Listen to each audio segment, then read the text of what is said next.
Oi, pessoal. Acho que a gente entrou.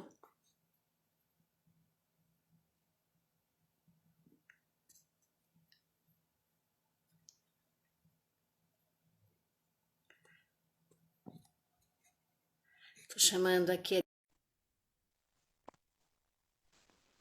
Eliane já tá vindo aqui. Inverteu. Tá invertido. Ah, aí.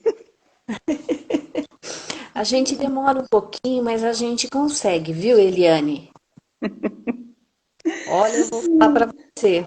Você sabe que o meu desafio agora é colocar toda a minha agenda num aplicativo. Mas eu tô apanhando que só por Deus. Mas eu vou conseguir. Devagar eu chego lá. Boa Ah, então noite. depois você me ensina. Depois eu te ensino. Vai ser, aí é que eu vou aprender. Quando a gente ensina, é que quando a gente aprende, não é verdade? Uhum. Bom, boa noite a todos, né? Meninos e meninas que estão entrando aqui nessa live. Eu tenho a grande satisfação de estar conversando com a Eliane Saravalli, uma pessoa muito querida, pessoa humana, muito mãezona também, né, Eliane? Que as suas orientandas amam de paixão. E a Eliane tem um belíssimo currículo. A gente fala do currículo porque o currículo é todo o esforço que a pessoa empreendeu a vida inteira para seguir algo que acredita, né? Não que acreditava, que ainda acredita, porque ela continua estudando, tá aí logo, logo defendendo sua livre docência, certo, Eliane? Se Deus quiser. Se quiser. Então, a Eliane é mestre, doutora em educação pela Faculdade de Educação da Unicamp. Também foi aluna da professora Orli e atualmente ela é professora do Departamento de Psicologia da Educação da Universidade Estadual Júlio de Mesquita, a Unesp, só que ela trabalha no campus de Marília. Ela atua no programa de educação e de pós-graduação da Faculdade de Educação da Unesp Marília. Se eu falar alguma coisa errada, Eliane, por favor, me corrija. E ela trabalha com ênfase no conhecimento social, sob a perspectiva da psicologia do desenvolvimento piagetiana, né? Que é algo que a gente continua estudando e que não é uma questão de moda, né, Eliane? Eu queria deixar claro, mas daqui a pouco eu falo um pouquinho sobre isso. Os temas que ela orienta são conhecimento social, dificuldades de aprendizagem, construtivismo e educação, epistemologia e psicologia genéticas, educação infantil, interação social e sociometria.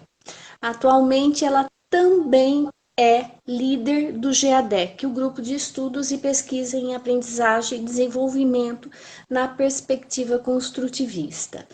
E tem uma especialização em psicopedagogia clínica institucional. Então, nós estamos falando com uma pessoa que estudou muito a vida inteira e procura fazer desse estudo uma ponte com aqueles que querem aprender e mais do que nunca, eu posso falar com certeza, ela estuda e trabalha porque acredita numa educação de qualidade, uma educação pública de qualidade e para todos, né? Então nós estamos hoje aqui com a professora doutora Eliane Saravalli, muito querida, muito bem-vinda, eu agradeço imensamente.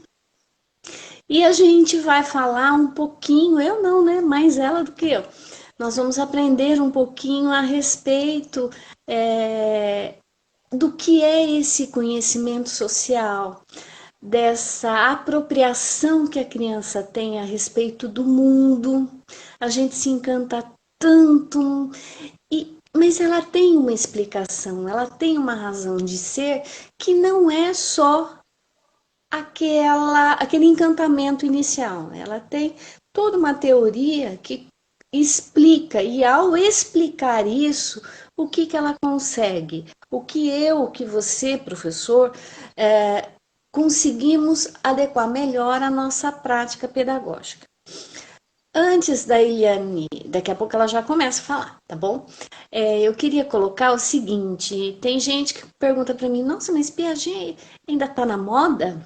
Bom, gente, conhecimento não é uma questão de moda, né? Nós continuamos a oferecer conhecimento da filosofia por meio do pensamento de Sócrates, Platão e tantos outros pensadores que são muito anteriores a Piaget, porque a contribuição desses filósofos ela é inegável. E quando ele é gênio, a ideia dele caminha ao longo da história da humanidade. Portanto, não é uma questão de moda falar de Piaget. Muito pelo contrário. É compreender em que essa teoria tão complexa pode ainda nos auxiliar, seres humanos, que às vezes somos muito limitados na compreensão da grandeza de algumas ideias, mas especialmente dentro da sala de aula. Eliane, a palavra é sua. Nós vamos falar, como eu disse, conhecimento social e ela é a pessoa certa. Obrigada, Maria. Boa noite a você, a todos que estão nessa live.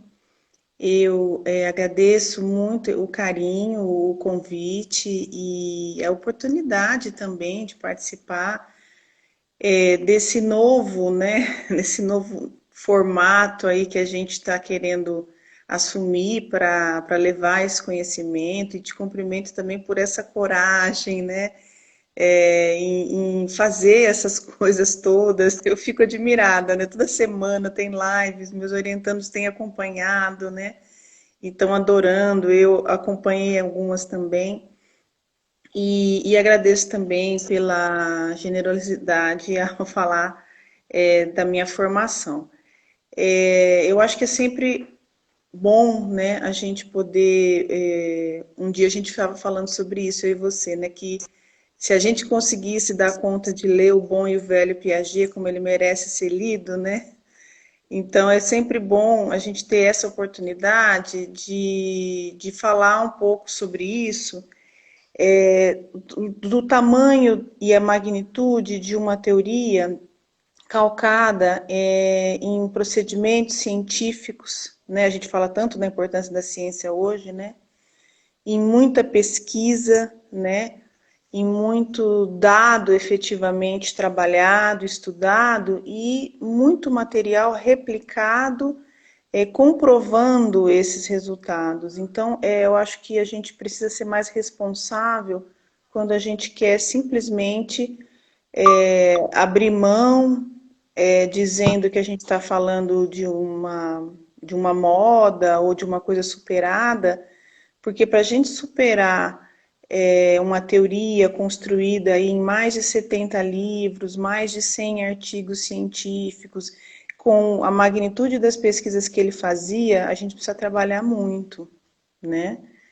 E então é sempre bom a gente poder ter essa oportunidade, né? Eu te agradeço imensamente e te cumprimento também por estar fazendo isso no seu trabalho.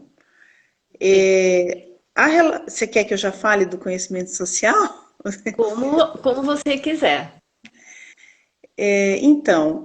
O conhecimento social, na verdade, ele é um termo que não aparece na obra do Piaget, né? Quando a gente vai olhar a questão do social em Piaget, a gente vê que o que é pesquisado hoje, o que começou a ser pesquisado por volta da década de 70 e de 80 do século passado, de certa forma, ele já tinha deixado aberto, né? Ele já tinha deixado o caminho para que as pessoas, eu acredito isso, né? Que as pessoas seguissem esse trabalho, né? Não era o objetivo dele. E isso é uma questão complicada porque como a teoria é muito complexa e ela tem muitas obras construídas em diferentes momentos da vida dele, né? Então, portanto, nesses diferentes momentos havia diferentes interesses e ênfases que ele dá, né? As pessoas às vezes pegam uma obra de um período, uma obra do outro, elas não têm uma leitura mais aprofundada e um acompanhamento, né, daquele conceito, e elas acabam distorcendo alguns aspectos. E um dos mais difíceis, eu percebo até da gente combater, né, porque já virou até meio que senso comum, é essa questão de que em Piaget a gente não teria esse social, né?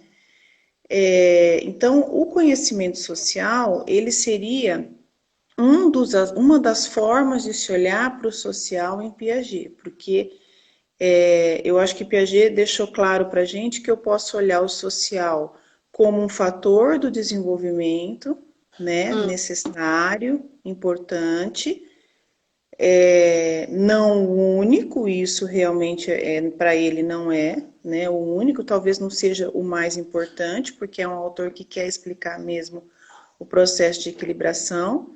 Esse fator social a gente pode desmembrar em outras questões para discutir, mas eu posso também olhar o social como um objeto de conhecimento, ou aquilo que eu quero conhecer, que tem uma característica social, né? Então, aí a gente usa o termo conhecimento social. A gente vê na obra dele o termo conhecimento físico, conhecimento lógico-matemático, mas conhecimento social eu, pelo menos, nunca encontrei.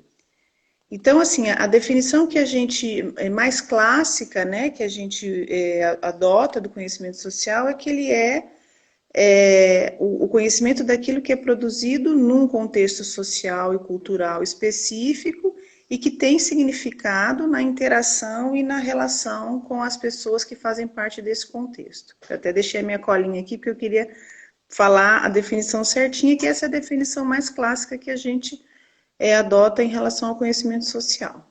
E O também para não se problema perder, porque a gente fica às vezes divagando, né, Eliane? A gente vai longe. E aí, assim, eu acho que a gente tem dois problemas, né? Um é essa questão de quem não reconhece o social em Piaget, que é uma grande injustiça, né? E a outra que eu percebo que também é uma necessidade dos piagetianos, de estar mais atento ao conhecimento social, porque eu percebo que, sobretudo aqueles que trabalham nas escolas e que têm uma boa fundamentação, estudam há muito tempo e fazem esse trabalho de aplicação da teoria, eu percebo que mesmo para eles, o conhecimento social parece que ele assume um caráter assim de um trabalho mais fácil, a ênfase é maior no conhecimento físico e no lógico-matemático. Há uma preocupação maior, como se, bom, a parte do conhecimento social é a transmissão. Essa vem do professor, essa o livro dá conta, né? E a gente tem percebido que não é bem assim, que essas questões estão aparecendo no contexto brasileiro das pesquisas, né? Exatamente isso. E isso, o resultado, né, você vai falar, mas o resultado dessas pesquisas mostram exatamente como, ao conhecer esse conhecimento social e como a criança representa, nós podemos fazer interferências cada vez mais significativas para ela. Né?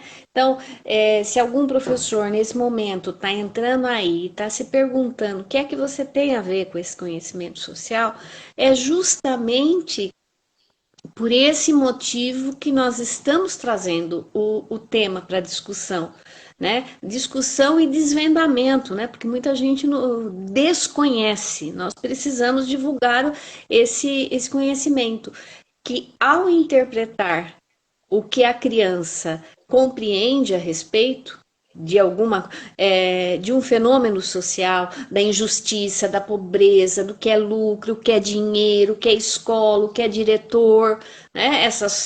O que é direito. Nós temos pistas valiosíssimas para fazer interferências e perguntas de qualidade fundamental para o desenvolvimento dessa criança. Certo, Eliane? Sim, eu acho que a gente precisa organizar, né, as intervenções baseadas nessas caracterizações do desenvolvimento que a gente vai descobrindo e que as pesquisas vão mostrando, né? Eu acho que, especificamente em relação ao conhecimento social, a gente tem esse encantamento, de certa forma, né, quando a gente ouve as representações das crianças, né, as falas, as questões peculiares, né, que eles possuem, como que eles vão olhando esse mundo, né, que a gente acha que tem um trabalho mais simples de construção, né, que é esse mundo social, mas ele não vai ter.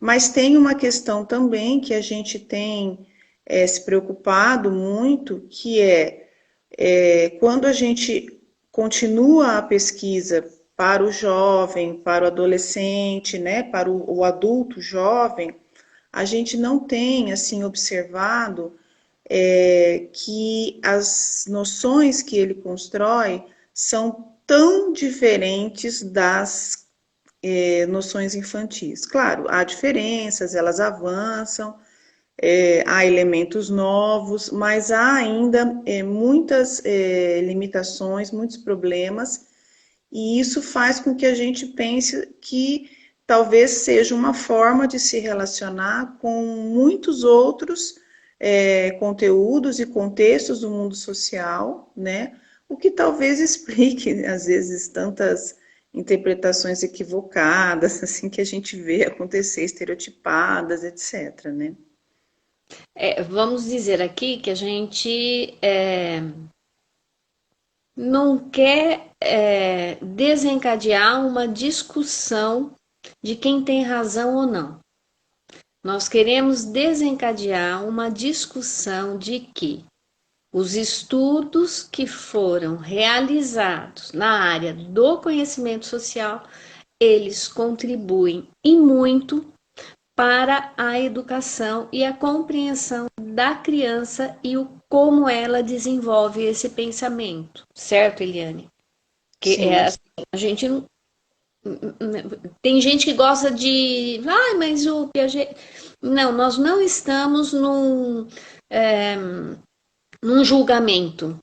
Nós precisamos trazer a, o elemento, um elemento novo, relativamente novo, né, digamos assim, e que pode colaborar com a sua prática. sim. E também porque eu preciso pensar, né, o que que eu quero à medida em que eu vou trabalhar um conteúdo de ordem social, né? O que é que eu quero exatamente que aconteça com o meu aluno, né? Eu quero que ele reflita sobre aquilo, eu quero que ele faça inúmeras relações, eu quero que ele encontre pontes com o que ele vive, né, na comunidade ou no bairro, ou pontes com o que ele vê acontecer com o mundo, ou eu quero que aquilo seja vencido num questionamento de prova, de material apostilado, uma informação muito rasa, né? O problema é justamente esse, né? A gente percebe que uma quantidade enorme de conteúdo e de informação, que é de fato o papel da escola, vem sendo atribuída transmitida às crianças ou trabalhada. Mas a gente tem percebido nessas pesquisas sobre conhecimento social que isso não tem significado uma noção mais elaborada ou mais complexa de fenômenos do mundo social, né? Então, só esse processo não está dando conta, né? Na verdade, essa que é a questão, né? Eliane, tem o Igor, ele está fazendo uma pergunta assim muito pontual, que eu não sei se você gostaria de estar comentando agora ou um pouquinho mais para frente. Ele coloca assim: o embate do conhecimento social ocorre entre o sincrônico e o diacrônico, né? Lembrando que consideremos que não é um embate. O sincrônico e diacrônico, eles fazem parte de, né? Mas eu deixo para a Eliane complementar essa ideia. É aquilo que da sua sociedade e daquilo que ocorre fora daquele contexto. É mais ou menos isso, certo, Eliane? Seria interessante, né, lembrar um pouquinho o que são esses dois conceitos. Mas que seria um embate, eu não sei se eu entendi. A pergunta é assim, que um embate entre o conhecimento social é um embate entre o sincrônico e o diacrônico? Não existe esse embate, certo? Não é um que é Eu o acho que que não não é. é um embate, eu acho que seria. Eu vejo conhecimento social dessa maneira, como dentro da escola, né? É isso? Eu vejo como um conhecimento que permite, pode permitir à criança um olhar cada vez mais ampliado, né? De, de elementos que caracterizam a realidade social, que são muito complexos, são muitas vezes ocultos, são multifacetados, são processuais, são vivenciados num tempo muito longo, né? Então, por exemplo, vamos pegar um conteúdo de história, que é a área que você trabalha, né? Como que uma das áreas, né? Como que as crianças aprendem as questões dos fenômenos, dos acontecimentos históricos? Elas muitas vezes aprendem pelas datas ou por um acontecimento que representaria aquilo, né? Como se aquilo tivesse, dali para frente, nada mais se deu como era antes, ou dali para trás, tudo caminhou para aquilo, né? Então, é isso que a gente está falando, que é uma complexidade muito grande de todos os processos que estavam envolvidos, as pessoas que realmente lutaram, as que não aparecem ali, os interesses de todas as áreas, né? Quem são os heróis, quem estavam por trás dos heróis, etc.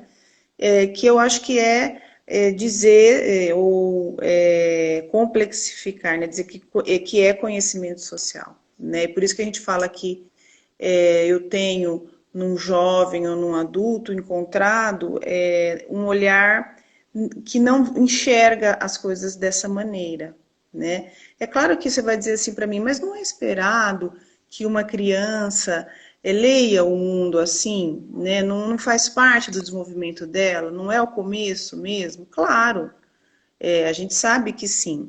Mas o que a pesquisa serve para nos mostrar é exatamente isso. Se eu sei, por exemplo, que uma criança ela vai começar a interagir com um conteúdo de conhecimento social, com dificuldade, por exemplo, de entender o que é a abundância e a escassez das coisas, né?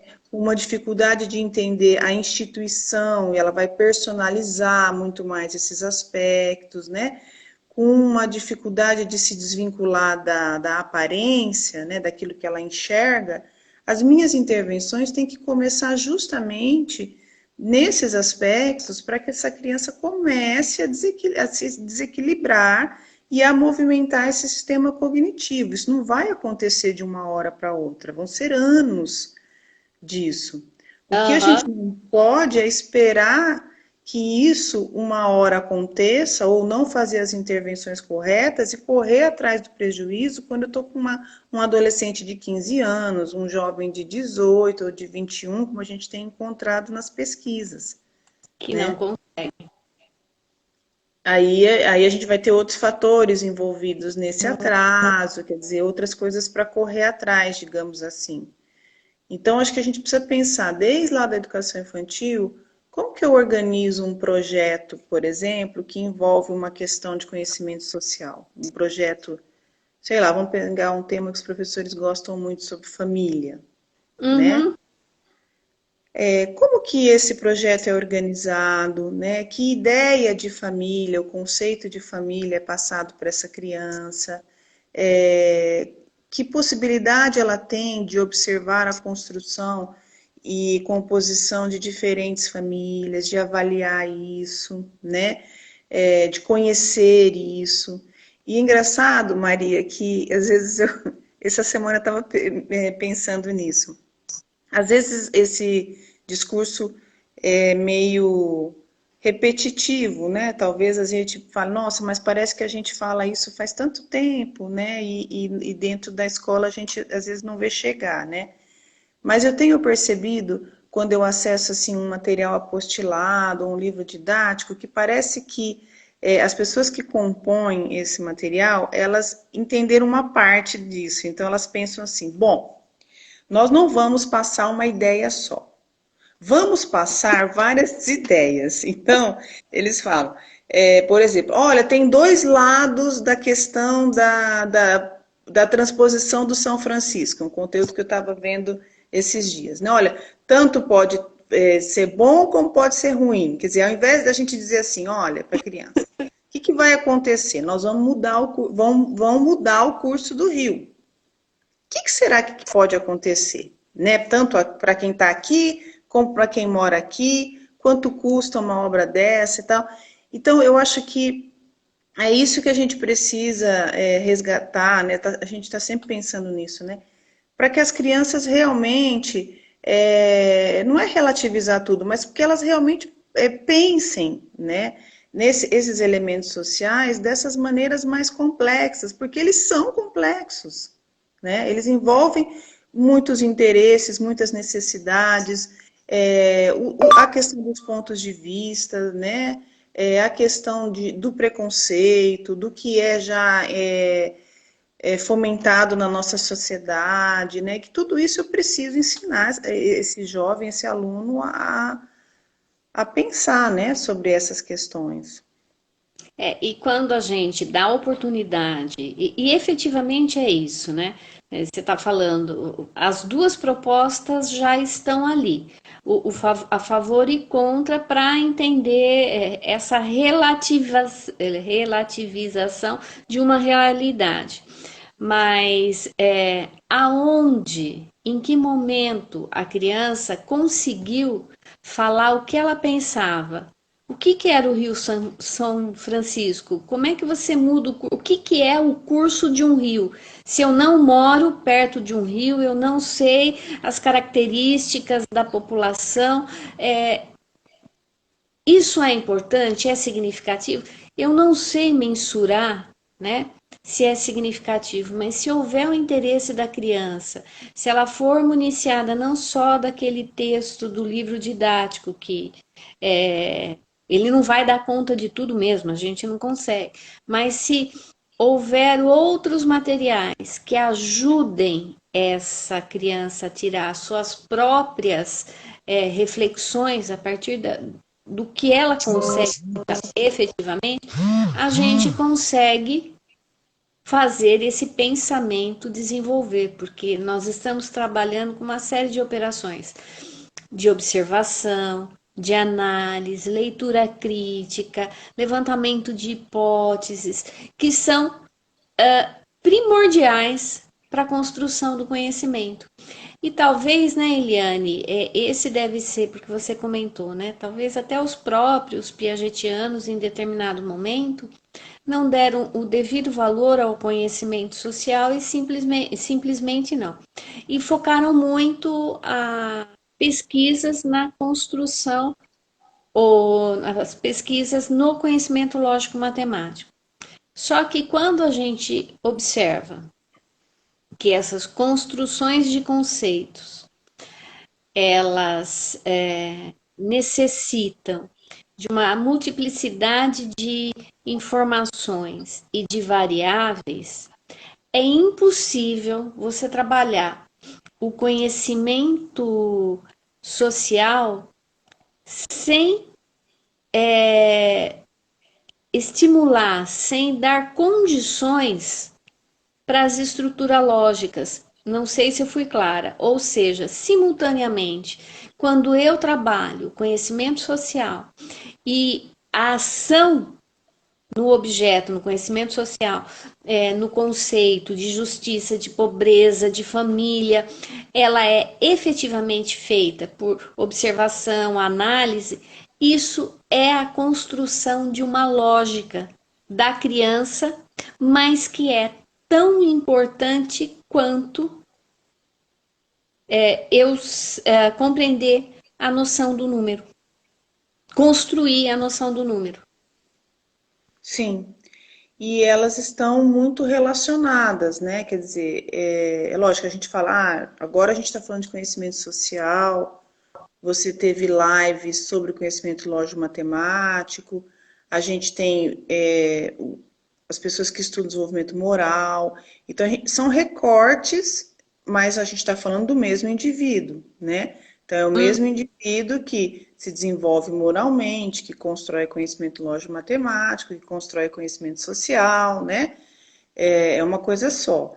E essa questão das condições estruturais e também funcionais, né, que são dois aspectos da obra, a gente tem, da obra do Piaget, né, a gente tem observado que elas estão muito relacionadas ao avanço da construção do conhecimento social. Então, a gente tem percebido, sim, né, que quando eu tenho sujeitos com um nível de compreensão mais avançado de uma noção, isso vem acompanhado de uma construção estrutural, então de um estágio de desenvolvimento diferente, né? Muitas vezes já no estágio das operações formais, e também num avanço dos mecanismos, né? Aqueles que o Piaget estudou no final da obra. Então, a gente tem níveis mais elaborados da abstração reflexionante, níveis mais elaborados da formação de possíveis e níveis mais elaborados da generalização. Quer dizer, assim, uma coisa acompanha a outra, né? À medida que sobe um nível avança, tem avançado também essas outras variáveis, né? Então, é claro que... E uma coisa movimenta a outra, isso que é interessante, porque quando eu tenho também uma intervenção dentro da escola, imaginemos, né, que a gente está trabalhando com uma questão relacionada a consumo dentro da escola. Então, as crianças estão pesquisando sobre isso, estão desenvolvendo o projeto, estão analisando, né, como são as propagandas, o que eu posso fazer numa propaganda, o que é verdadeiro ali ou não, enfim, elas estão aprendendo a conversar sobre isso. Bom, toda essa troca, né, todo esse debate, a construção do próprio argumento, o olhar, o ouvir o argumento do colega, tudo isso também vai provocar o avanço no desenvolvimento cognitivo, né?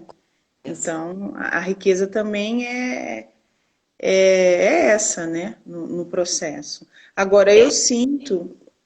Você quer falar, Maria? Só um pouquinho, porque teve uma pergunta que pediu para que você falasse do processo de socialização. E o que eu queria destacar é que o que a professora Eliane acabou de falar é justamente isso. O processo de socialização das crianças não é só a questão moral, mas ao colocar diferentes opiniões, eu aprender a ouvir que as pessoas pensam ou podem entender diferente aquilo que eu estou falando, né? Eu falei uma coisa, a outra entendeu outra, eu preciso usar outros elementos. Não, mas não foi isso que eu falei outra coisa, né? Isso faz parte, muito mais do que um processo de socialização. Né? É um processo de construção de cidadania. Então, eu vou dar um exemplo bem assim, que a gente tem visto direto por aí. Você tá numa fila, vê a pessoa que tá sem máscara e pede para a pessoa colocar a máscara. A pessoa vira e a máscara tá no pescoço, na cabeça. A outra que tá sem máscara fala assim: eu tô com máscara, a lei me manda estar com máscara. Mas você tem que pôr na cara. Né? E eu falo assim: não, eu ponho onde eu quiser. E vai embora, tipo assim. essa socialização que a gente está falando, que a professora Eliane colocou aqui na live agora, diz respeito justamente quando você dá a voz às crianças, você ouve o que ela tem a dizer e os demais colaboram, inclusive o grupo corrige muitas vezes, ou duvida, ou questiona. Isso faz parte de um crescimento interno, enquanto pessoa, de empatia, de respeito, de cidadania, que não tem preço. Que é isso que as crianças precisam hoje em dia, porque a gente sente lá no ensino médio ou na faculdade, muitas vezes, essa ausência de entender. Eu não posso falar porque o outro já fica melindrado. A questão não é melindre. A questão é entender, saber ouvir, criticar e ouvir, assim, no sentido de não estão me criticando, estão dando a sua opinião. Né? É um problema que a gente tem enfrentado terrivelmente.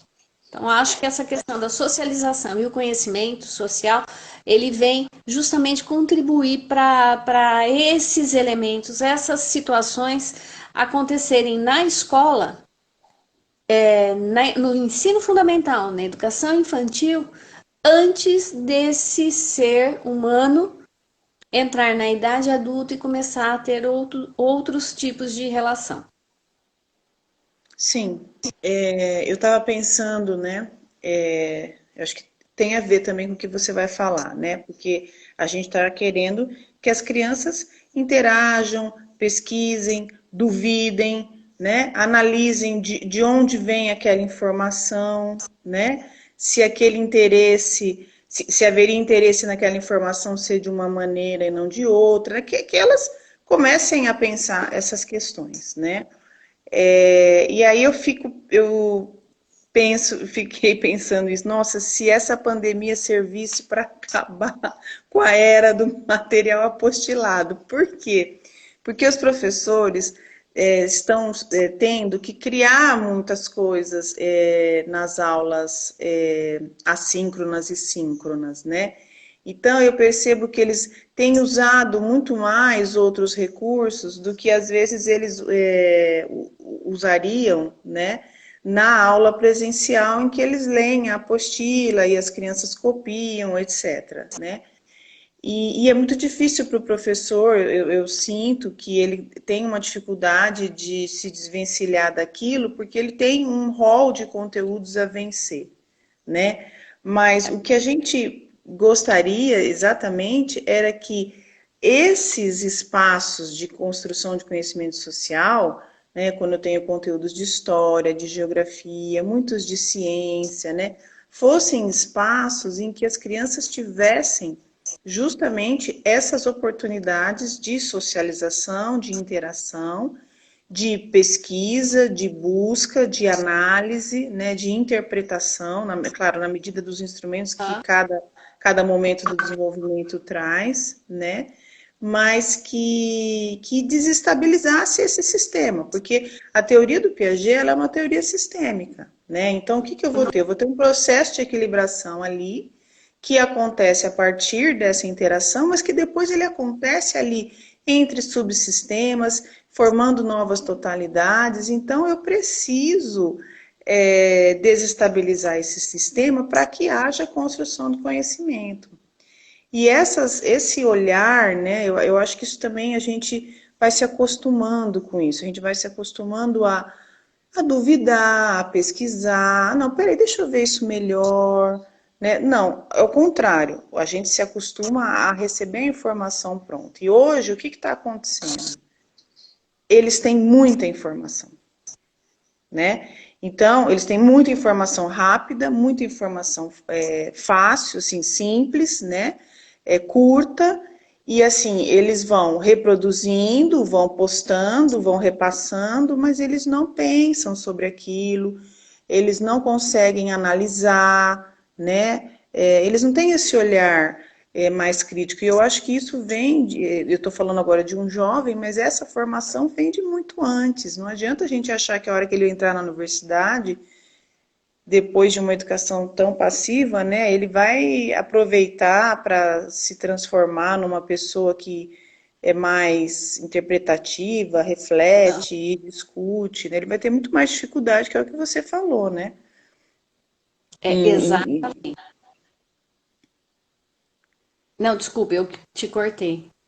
Não, mas era isso mesmo, eu estava concluindo, né?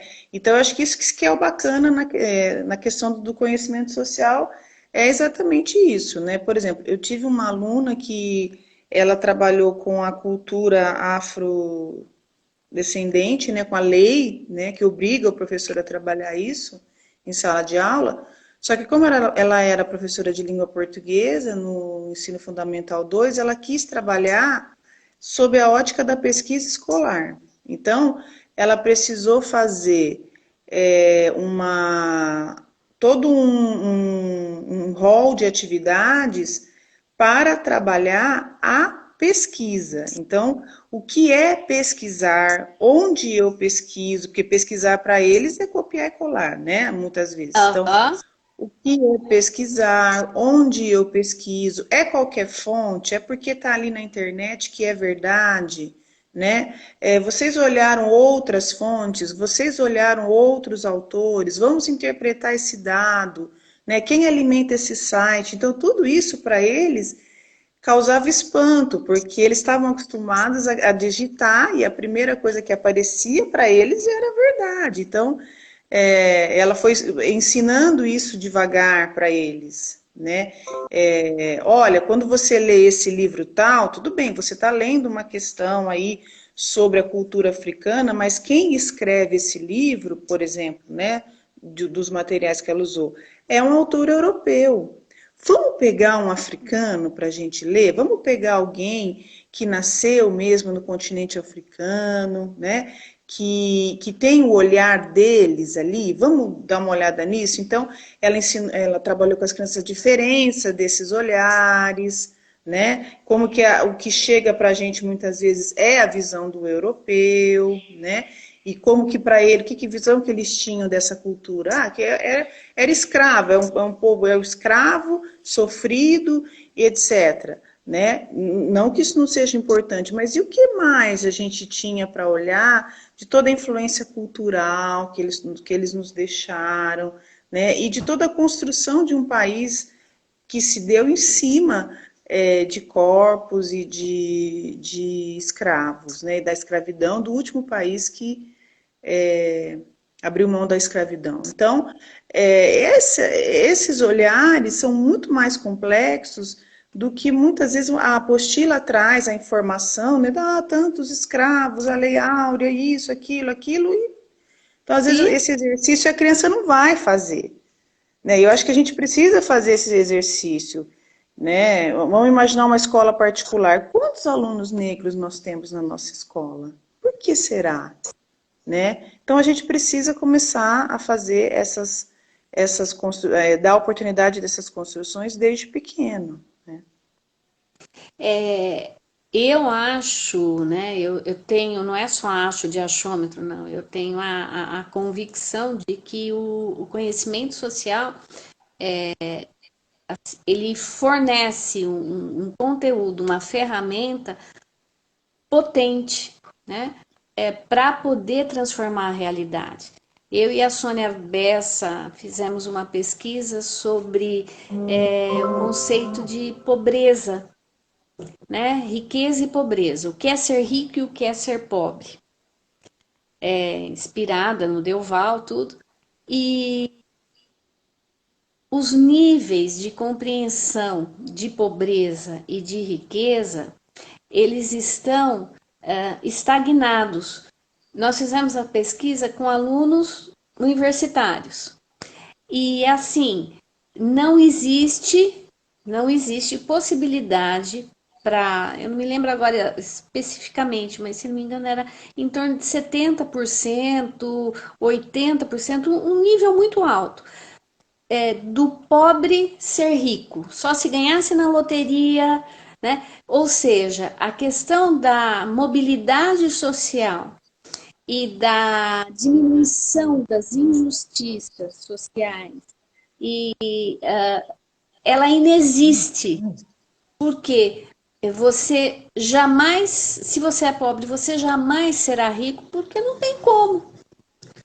Não tem como, não existe como. Sempre vai ter aquele que vai ter dinheiro e vai mandar. E sempre vai ter aquele que vai obedecer. Olha, a que ponto a gente chega quando na escola, né? A gente não quer culpar ninguém, gente. Muito pelo contrário, a gente quer mostrar, olha, como é importante esse trabalho, como o que a Eliane comentou. Porque chegar na faculdade, alunos do curso de pedagogia, acreditarem que o conceito, o ser rico e ser pobre, são condições que inalteráveis, eu sacramentar que ninguém vai sair da sua condição de pobreza e jamais vai conseguir conquistar os seus direitos ou lutar pelos seus direitos. E essas pessoas que nós fizemos a pesquisa, elas serão professoras, ou seja, elas reproduzirão esse senso comum a respeito da potencialidade do aluno. Ah, nossa, mas elas são péssimas. Não, elas não são péssimas. Não aconteceu com elas esse exemplo que a Eliane acabou de dar. Não, peraí, vamos ver do outro lado, né? Alguém que tenha escrito, que seja negro, que tenha escrito sobre a sua história, para ver o que ele conta. Sabe aquela história dos três porquinhos? Depois tem os três lobinhos e o porco mau. Tem os três porquinhos e o lobo mau, e tem os três lobinhos e o porco mau. Por que a gente trabalha com essas duas histórias, né? Eu gosto de história, né? De uma maneira geral, justamente porque essa quebra estigmatizada de que o mal é sempre mal e o bem é sempre bom, né? O bom é sempre bom. Nós precisamos orientar também as crianças, né? No nível, mas em cada nível que ela estiver. Mas que fique claro que não é porque ela está no terceiro ano, no segundo ano, que ela não tem condições de ler uma reportagem, duas reportagens, três materiais, né? Que tragam para ela diferentes visões, diferentes representações sobre o mesmo fato. Ela tem condições, sim. A gente não pode subestimar a capacidade das crianças. E é essa discussão que ajude muito a criança a entender o ponto de vista do outro. Essa descentração é um exercício fantástico dentro da sala de aula. E a gente acredita nisso, né? É, e eu acho também que a gente tem que entender que quanto menor a criança, né, a gente vai iniciar intervenções sobre direitos ou questões econômicas, como você falou, né, mobilidade socioeconômica, enfim. Eu não vou, eu preciso parar de querer uma resposta certa, né, querer um produto correto ali no início desse processo.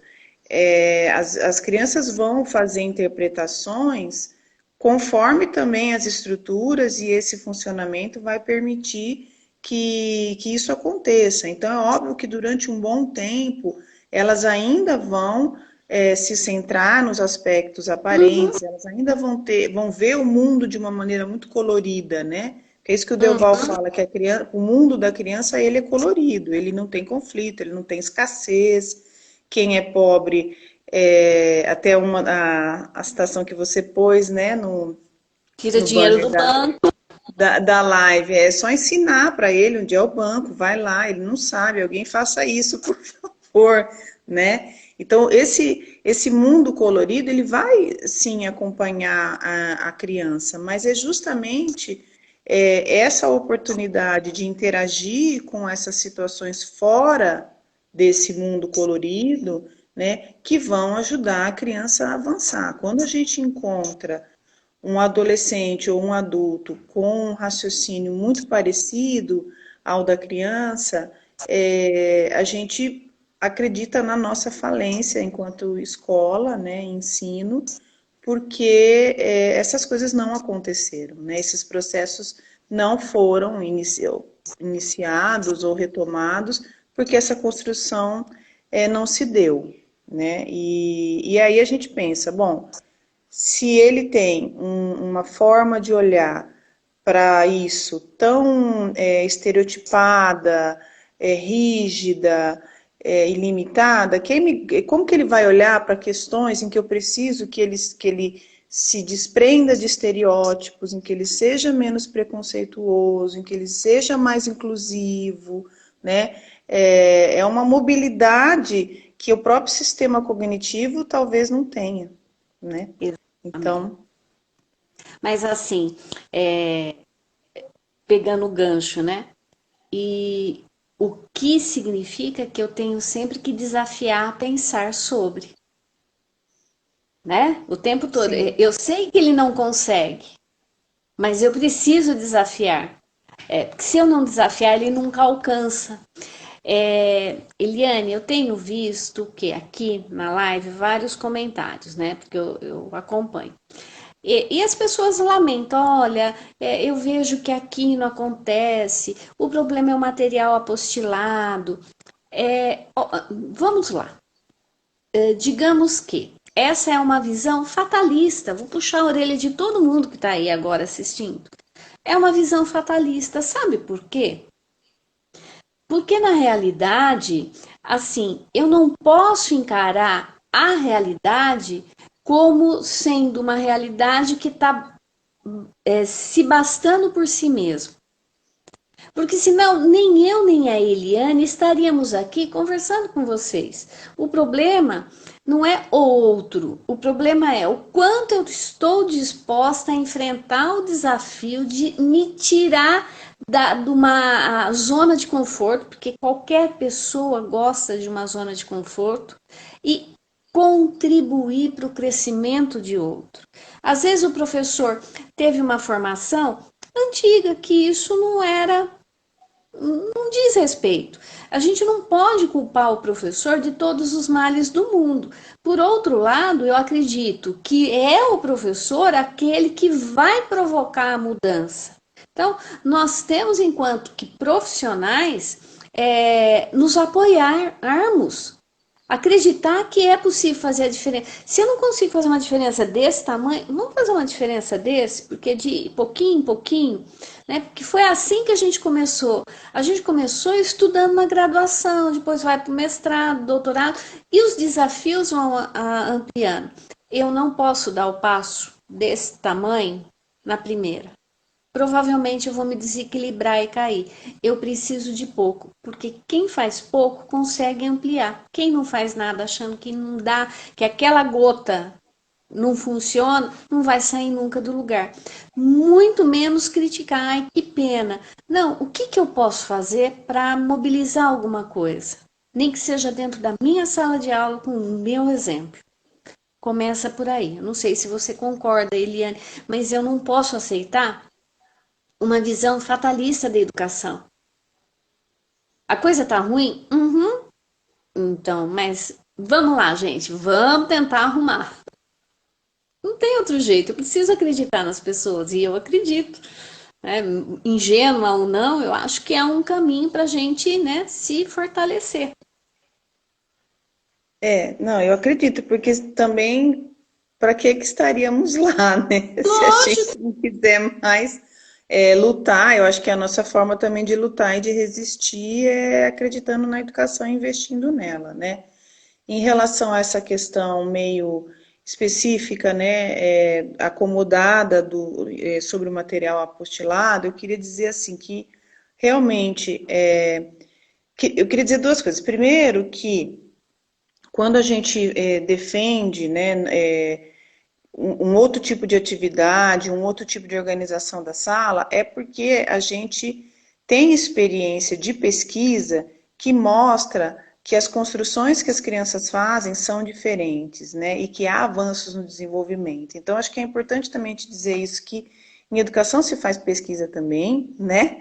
E são essas pesquisas que fundamentam os nossos trabalhos e por que a gente fala para um professor agir de uma maneira e não de outra, né? Então, e nós que bebemos ali da nossa fonte, vamos falar, né, do nosso LPG, da nossa Faculdade de Educação da Aí, Unicamp, né? Eu sou professora da Unesp, mas não esqueço também de onde eu vim, né?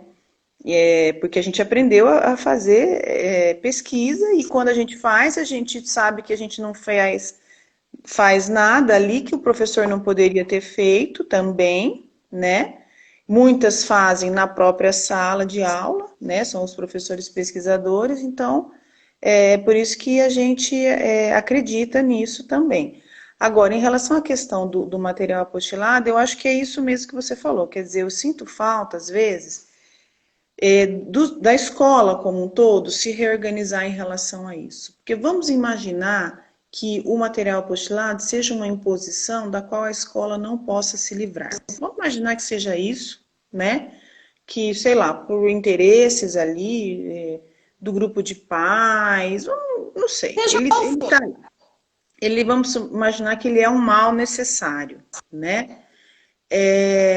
Eu acho que a escola pode se reorganizar, todos, né, os professores, a equipe gestora, né, a partir do próprio PPP, né, do projeto político pedagógico dessa Uhum. escola, considerando a comunidade que eles atendem, a clientela, etc., o que eles vão fazer para além daquele material, né? Eu acho que isso sim é possível, né? Eu acho muito pobre quando eu ouço, às vezes, pobre que eu quero dizer, é muito triste, Irritante. na verdade, quando eu ouço um coordenador pedagógico dizer para mim assim, olha, mas ainda bem que tem apostila, porque pelo menos eu sei que o meu professor vai fazer alguma coisa. Então, eu fico muito triste de pensar assim, que é só aquilo que ele espera do professor dele.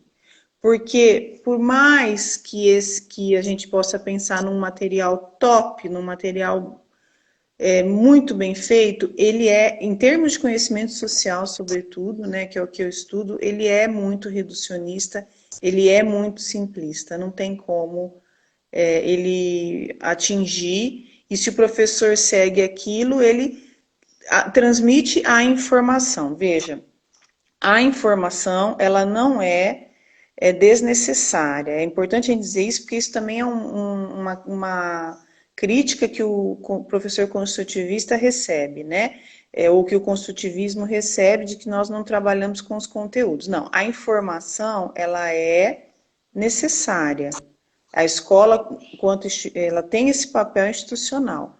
Mas o que as pesquisas de conhecimento social mostram é que a informação, ela compõe uma noção, mas ela não é suficiente para construir uma explicação avançada, multifatorial, processual, que vá além de questões visíveis, mas procure as ocultas, né, que são o que carrega, na verdade, conhecimento social, etc. Né?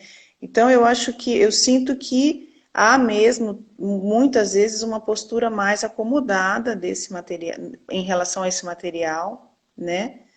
E talvez uma construção, um desafio que a escola poderia se colocar e poderia sim avançar, apesar de ter que segui-lo. Vamos imaginar que isso fosse colocado e que não estamos falando só da escola particular, às vezes vem um livro didático que a prefeitura compra e impõe aos professores, né? E é aquela coisa, né, Maria, por que alguns conseguem também, né, criar práticas tão interessantes, apesar disso, e outros, né, Consegue.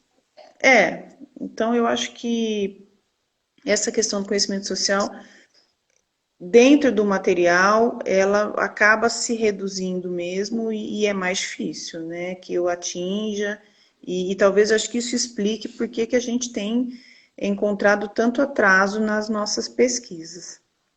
Eliane, a gente tem poucos minutos, né? Acho que um minuto para finalizar a live.